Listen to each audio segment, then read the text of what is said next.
Hi friends, welcome to second video mutual funds part 2.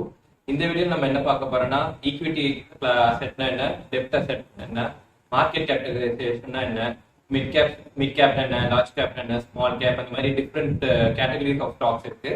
அதை base பண்ணி நம்ம எப்படி ஒரு மியூச்சுவல் ஃபண்ட் செலக்ட் பண்ணலாம், இந்த மியூச்சுவல் ஃபண்ட் ரிஸ்க் அதிகமா ரிஸ்க் கம்மியா, அதெல்லாம் எப்படி அனலைஸ் பண்றான்றதை இந்த வீடியோல பார்க்க போறோம். நீங்க மியூச்சுவல் ஃபண்ட்ஸ் பாத்தீங்கன்னா கிட்டத்தட்ட 2000 மியூச்சுவல் ஃபண்ட்ஸ் இருக்குங்க. ஸோ இதுதான் எனக்கு பெஸ்ட் அப்படின்றது வந்து செலக்ட் பண்றது வந்து ரொம்ப கஷ்டம். பட் ஒரு சில கிரைட்டீரியா வச்சு ஓகே இது வந்து நமக்கு பெஸ்டா இருக்குமான ஒரு ப்ராபபிலிட்டி வந்து அதிகமா பண்ணலாம். மியூச்சுவல் ஃபண்ட்ஸ் கிளாசிபிகேஷன்ஸ் பார்த்தா இவ்வளோ இருக்கு. நம்ம இவ்வளவும் பார்க்க போறதுல அதுல இவ்வளோ எது பெஸ்ட், எது நிறைய பேர் ரிலேபிளா பாக்குறாங்களோ அதுதான் நம்ம இப்ப பார்க்க போறோம். வாங்க வீடியோ. யூஸ்வலா இந்த படத்துல எல்லாம் எல்லா படம் பார்த்தாலும் பார்ட் 2 படத்துல ஸ்டார்டிங்ல எல்லாம் வரும்ல, நடந்தது என்ன அப்படின்னு சொல்லிட்டு பார்ட் 1ஓட ஒரு ஜிஸ்ட் மாதிரி வரும்ல. ஸோ அதே மாதிரி தான் நம்ம இதுலயும் பார்க்க போறோம். ஸோ ஃபர்ஸ்ட் வீடியோவை ஷார்ட்டா டக்குன்னு பார்த்தலாம். ஸோ ஃபர்ஸ்ட் வீடியோல மியூச்சுவல் ஃபண்ட்ஸ்னா என்னன்னு பார்த்தோம். அதுக்கு ஒரு எக்ஸாம்பிளும் கொடுத்திருந்தேன். ஒரு கிளாஸ் ரெப்ரஸன்டேட்டிவ் இருப்பாரு. அவர் வந்து ஸ்டூடெண்ட்ஸ் கிட்ட எல்லாம் காசு வாங்கிட்டு ஜெராக்ஸ் எடுத்து தருவாரு. அவங்க இவ்வளவு நல்லவரா இருந்தாலும் அவர் வந்து ஒரு சின்ன ஒரு அமௌண்ட் வந்து ஒரு கமிஷன் எடுப்பாரு இல்லைங்களா.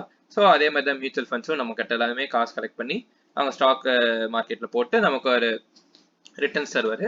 அவரும் ஒரு சின்ன பர்சன்டேஜ் வந்து கமிஷன் எடுத்துப்பாரு. ஸோ அந்த எக்ஸாம்பிள் உங்களுக்கு கண்டிப்பா ஞாபகம் இருக்கும்னு நினைக்கிறேன்.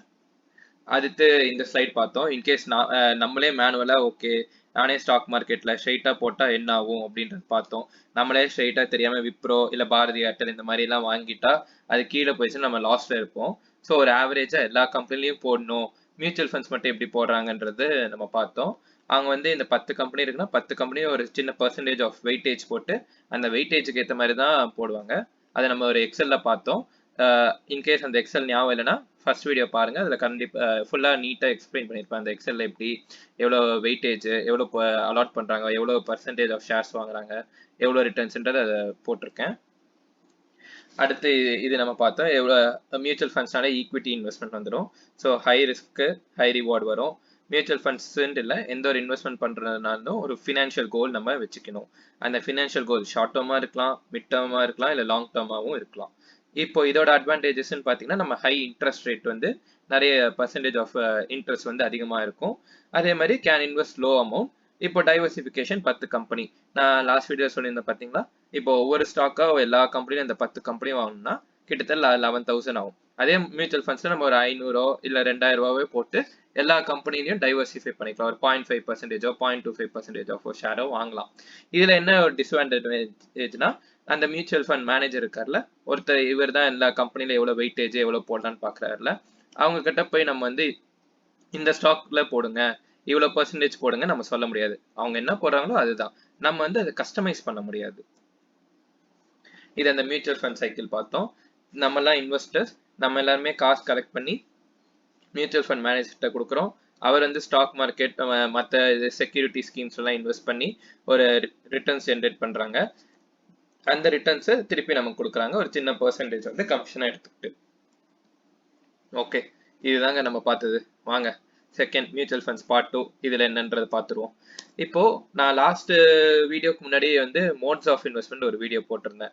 அதுல பார்த்துருந்தீங்கன்னா நான் சொல்லியிருப்பேன் ஈக்விட்டி இன்வெஸ்ட்மெண்ட், டெப்ட் இன்வெஸ்ட்மெண்ட். ஈக்விட்டி இன்வெஸ்ட்மெண்ட்னா ஹை ரிஸ்க் ஹை ரிவார்ட், ஏன்னா அதெல்லாம் ஸ்டாக் மார்க்கெட் மியூச்சுவல் ஃபண்ட்ஸ் அந்த மாதிரி போடுவாங்க. அதே மாதிரி டெப்ட் ஸ்கீம்னா அது வந்து லோ ரிஸ்க் லோ ரிவார்ட், ஏன்னா அது வந்து bonds, fixed deposits, government bonds அந்த மாதிரி தான் போடுவாங்க. ஸோ அதே மாதிரி தான் மியூச்சுவல் ஃபண்ட்ஸ்லயும் 2 டைப் இருக்கு, டெப்ட் ஃபண்ட், ஈக்விட்டி ஃபண்ட். ஸோ இப்போ அதை நீங்க இப்போ கொஞ்சம் கோரிலேட் பண்ணா கண்டிப்பா உங்களுக்கே ஒரு ஐடியா கிடைச்சிருக்கும். ஈக்விட்டி ஃபண்ட்ன்றது high risk high reward. High ரிவார்ட்னாலே உங்களுக்கு தெரியும் சான்சஸ் ஆஃப் பீட்டிங் இன்ஃப்ளேஷன் வந்து அதிகமா இருக்கும். ஸோ ஹை ரிஸ்க்னா ஸ்டாக் மார்க்கெட்ல தான் கண்டிப்பா போடுவாங்க. ஸோ இப்போ நீங்க ஈக்விட்டி ஃபண்டுன்னு எடுத்துட்டீங்கன்னா அது கண்டிப்பா ஸ்டாக் மார்க்கெட்ல தான் அந்த ஈக்விட்டி ஃபண்ட் அந்த ஃபண்ட் மேனேஜர் வந்து ஸ்டாக்ஸ்ல தான் இன்வெஸ்ட் பண்ணுவாங்க at the end of the day. டெப்ட்னு பாத்தீங்கன்னா லோ ரிஸ்க் லோ ரிவார்ட். இது வந்து ஃபிக்ஸட் டெபாசிட்ஸ் ஆல்ரெடி சொல்லிட்டேன். Beating inflation is very less. ஏன்னா நான் சொன்னல இப்போ பேங்க் அந்த பாண்ட்ஸ் எல்லாமே கம்மி இன்ட்ரெஸ்ட் ரேட் தான் வரும். பட் என்னன்னா உங்க கேபிட்டல் வந்து சேஃபா இருக்கும், அதனால தான் இங்க லோ ரிஸ்க். இப்போ டெப்ட் மியூச்சுவல் ஃபண்ட்னு பாத்தீங்கன்னா அந்த மியூச்சுவல் ஃபண்ட் வந்து இந்த மாதிரி ஃபிக்ஸட் டெபாசிட் பாண்ட்ஸ் நிறைய இருக்குல்ல, நமக்கு பதிலா அவங்க இதுல போட்டு ரிட்டர்ன்ஸ் ஜென்ரேட் பண்ணுவாங்க. ஓகே, இப்போ கொஞ்சம் கிளியரா இருக்கும்னு நினைக்கிறேன். நெக்ஸ்ட் போலாம். இப்போ ஆல்ரெடி இந்த வீடியோ ஸ்டார்டிங்லேயே சொன்ன மாதிரி 2000 மியூச்சுவல் ஃபண்ட்ஸ் கிட்டத்தட்ட நம்ம இந்தியாவில் இருக்கு. அது எல்லாமே ஒவ்வொரு கிளாசிஃபிகேஷன்ஸ்ல வரும். நம்ம மெயினா இது வந்து based on assets invested in இந்த கிளாசிபிகேஷன் தான் இன்னைக்கு பார்க்க போறோம். இப்போ இது எல்லாமே பாத்தீங்கன்னா நிறைய இருக்கு, ஒவ்வொருத்தரும் ஒவ்வொரு மாதிரி ஸ்கீம்ஸ்க்கு ஏற்ற மாதிரி போடுவாங்க. இப்போ growth funds பாத்தீங்கன்னா இன்கேஸ் எப்படி சொல்லலாம், இப்போ ஃபியூச்சர்ல வந்து எலக்ட்ரிக்கல் வெஹிக்கல்ஸ் தான் வரப்போகுது அப்படின்னா இந்த மியூச்சுவல் ஃபண்ட் மேனேஜர் என்ன பண்ணுவாருன்னா அதுக்கு ஏற்ற மாதிரி ஸ்டாக்ஸ்லாம் வாங்குவாரு. ஓகே, பேட்டரி ஸ்டாக்ஸ் வாங்கலாம், கெமிக்கல் ஸ்டாக்ஸ் வாங்கலாம். ஓகே, ஃபியூச்சர்ல வந்து ஆயில் ப்ரைசஸ்லாம் ஏறுது, வேற ஏதாச்சும் ப்ரைஸ் எஃப்எம்சிஜி அதாவது இந்த பிரிட்டானியா, இந்த ஹிந்துஸ்தான் யூனிலிவர் அது எல்லாமே நிறைய கன்சப்ஷன் நடக்கும்னா அந்த ஸ்டாக்ஸ் வாங்கலாம்னு சொல்லிட்டு ஒரு டைவர்சிஃபிகேஷனா இதெல்லாம் நல்ல பொட்டன்ஷியல் டு க்ரோ இன் ஃபியூச்சருங்கிறத அதை பேஸ் பண்ணி அந்த க்ரோத் ஃபண்ட்ஸ்லாம் அது வாங்குவாங்க. இப்போ இதுல இண்டெக்ஸ் ஃபண்ட்ஸ்ன்னு பாத்தீங்கன்னா நமக்கு ஆல்ரெடி தெரியும், இந்த நியூஸ் எல்லாம் பார்த்திருப்போம்.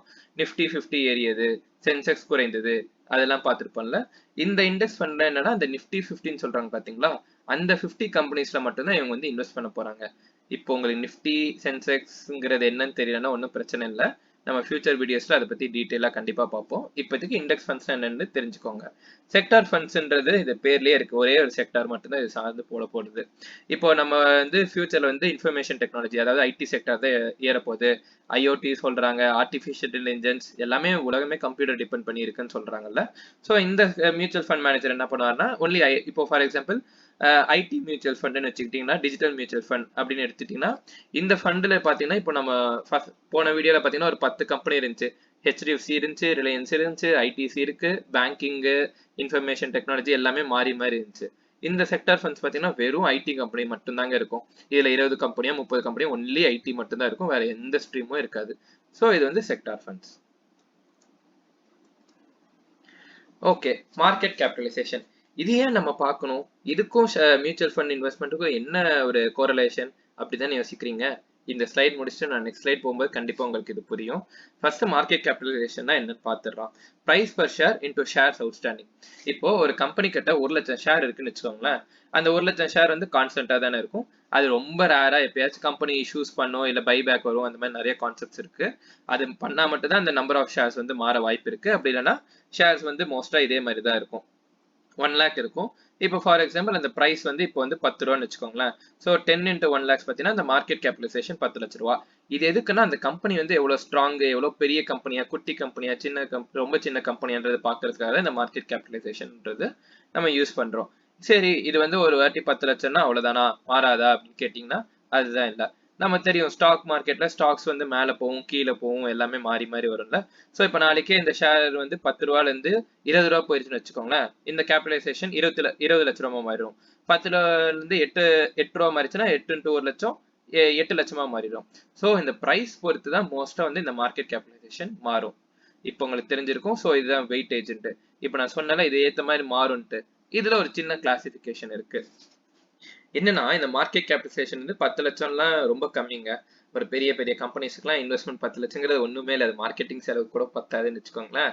Large cap companies above 1000 crores. இப்போ இந்த மார்க்கெட் கேபிட்டலைசேஷன் வந்து above 1000 crores இருந்துச்சுன்னா அது வந்து லார்ஜ் கேப்ன்றது கிளாசிபிகேஷன்ல வரும். எக்ஸாம்பிள் பார்த்தீங்கன்னா ரிலையன்ஸ், ஹெச்டிஎஃப்சி பேங்க், ஐடிசி இது எல்லாமே large cap companies. Mid cap அப்படின்னு பார்த்தீங்கன்னா 200 to 1000 crores இருந்தா மிட் கேப். பிவிஆர் நம்ம தியேட்டர்ஸ்லாம் பார்க்குறோம்ல, பிவிஆர், பேட்டா இது எல்லாமே மிட் கேப்ல வரும். ஸ்மால் கேப் அப்படின்னு பார்த்தீங்கன்னா இந்த மார்க்கெட் கேபிட்டலைசேஷன் வந்து 30 to 200 crores இருந்துச்சுன்னா ஸ்மால் கேப்னு வரும். பர்கர் கிங் கண்டிப்பா எல்லாருக்கும் தெரிஞ்சிருக்கும்னு நினைக்கிறேன். அது இந்த ஜேகே பேப்பர்ஸ் இது நம்ம நிறைய பார்த்துருப்போம், ஆஃபீஸ்ல எல்லாமே பிரிண்ட் எடுக்கிறதுக்கு எல்லாமே இந்த A4 ஷீட்ஸ் எல்லாமே இந்த ஜேகே தான் யூஸ் பண்ணுவோம். So JK papers. மைக்ரோ கேப்னு பார்த்தீங்கன்னா ரொம்ப சின்ன கம்பெனி, பிலோ 30 crores. ஏடா 30 கோடி இருக்கிற சின்ன கம்பெனியா அப்படின்னு கேட்கலாம். பட் இதெல்லாம் கம்பேர் பண்ணும்போது 1000 crores கம்பேர் பண்ணும்போது 30 crores சின்ன கம்பெனி தானேங்க. ஸோ இதெல்லாம் மைக்ரோ கேப். இதுதான் பேஸ்ட் ஆன் மார்க்கெட் கேபிட்டலைசேஷன் ஒவ்வொரு கம்பெனி பிரிக்கிறோம். ஸோ போன இதுல ஈக்விட்டினா என்னன்னு பார்த்தோம், டெப்ட்னா என்னன்னு பார்த்தோம், இப்போ இதுல மார்க்கெட் கேபிட்டலைசேஷன் பார்த்துட்டோம். இப்போ இது ரெண்டத்தையும் எப்படி லிங்க் பண்ணலான்றது பார்ப்போம். இப்போ உங்களுக்கு இந்த வேர்ட்லயே தெரிஞ்சிருக்கும் ஈக்விட்டினா என்ன. ஈக்விட்டினா ஸ்டாக் மார்க்கெட்ல போட போறாங்க. ஸ்டாக் மார்க்கெட்ல எந்த கம்பெனில போட போறாங்க, லார்ஜ் கேப் ஃபண்ட் இருக்குல்ல, ஸோ லார்ஜ் கேப் கம்பெனிஸ்ல மட்டும்தான் இவங்க போட போறாங்க. இப்போ நம்ம போன ஸ்லைட்ல பார்த்தோம் பாத்தீங்களா, இந்த மிட் கேப் ஸ்மால் கேப்ன்ட்டு இதுல எல்லாம் போட மாட்டாங்க. அவங்க ஒன்லி லார்ஜ் கேப் கம்பெனிஸ்ல மட்டும் போட்டா அது வந்து ஈக்விட்டி லார்ஜ் கேப்னு வரும். மிட் கேப்ல மட்டும் போட்டா ஈக்விட்டி மிட் கேப் வரும். ஸ்மால் கேப்ல மட்டும் போட்டா ஈக்விட்டி ஸ்மால் கேப்னு வரும். இப்போ இங்கேயே உங்களுக்கு பார்த்தா தெரியும் ஈக்விட்டின்னு இருக்கு, 88% இருக்கு, லார்ஜ் கேப். ஸோ இது ஈக்விட்டி லார்ஜ் கேப். இப்போ இதுல பாத்தீங்கன்னா இது ஈக்விட்டி மிட் கேப் இருக்கு. ஸோ இது வந்து ஈக்விட்டி மிட் கேப் ஃபண்டுன்னு வந்துடும். இப்போ டெப்ட் ஃபண்ட்ஸ் நான் சொன்னேன்ல, பாண்ட்ஸ், கோல்ட் பாண்ட்ஸ், டெபாசிட்ஸ் இதெல்லாம் போட்டா டெப்ட் ஃபண்ட்ஸ்ன்ட்டு. இங்க பாத்தீங்கன்னா ஈக்விட்டி பர்சன்டேஜ் வந்து 0%. மொத்தமாவே எல்லாமே டெப்ட்ல தான் போடுவாங்க. ஸோ டெப்ட்ல மட்டும் போடுறேன்னா இது பேர் டெப்ட் ஃபண்ட். ஹைபிரிட் ஓகே, எனக்கு அதுலயும் முழுசா போட வேணாம், இதுலயும் முழுசா போட வேணாம், இன் பிட்வீன் ஒரு மாடரேட்டா ரிஸ்க், லோ ரிஸ்க்கும் வேணாம் ஹை ரிஸ்க் வேணாம், ஒரு மாடரேட் ரிஸ்க், இதுல கொஞ்சம் அதுல கொஞ்சம் போடணும் அப்படின்னு சொல்றவங்க இருப்பாங்களா, அதுக்காகவே ஹைபிரிட் ஃபண்ட்ஸ் இருக்கும். இது பாத்தீங்கன்னா ஈக்விட்டி 76%, டெப்ட் வந்து 14% இருக்கும். இது வந்து இப்படிதான் இருக்குமா அப்படின்னு சொல்ல முடியாது. நான் ஆல்ரெடி சொன்ன மாதிரி 2000 ஃபண்ட்ஸ் இருக்கு. இந்த ஹைபிரிட் ஃபண்ட்ஸ்ல நிறைய ஃபண்ட்ஸ் இருக்கு. ஒன்னு வந்து 60-40 இருக்கும், ஒன்னு வந்து 50-50 இருக்கும், 30-70. இத ரேஷியோஸ் வந்து ஒவ்வொரு ஃபண்டுக்கு ஏத்த மாதிரி மாறிக்கிட்டே இருக்குங்க. ஸோ இந்த வீடியோ உங்களுக்கு பிடிச்சிருன்னு நினைக்கிறேன். நீங்க இந்த வீடியோ நல்லா இருக்கு அப்படின்னு மனசுல நினைச்சா கண்டிப்பா எனக்கு தெரியாது. நீங்க லைக் பண்ணீங்களோ, சப்ஸ்கிரைப் இல்ல உங்களோட தாட்ஸ் வந்து கமெண்ட்ஸ்ல லீவ் பண்ணதான் எனக்கு தெரியும். அடுத்து உங்க இன்னொரு வீடியோல பாக்குறேன். Thank you, bye bye, Jai Hind.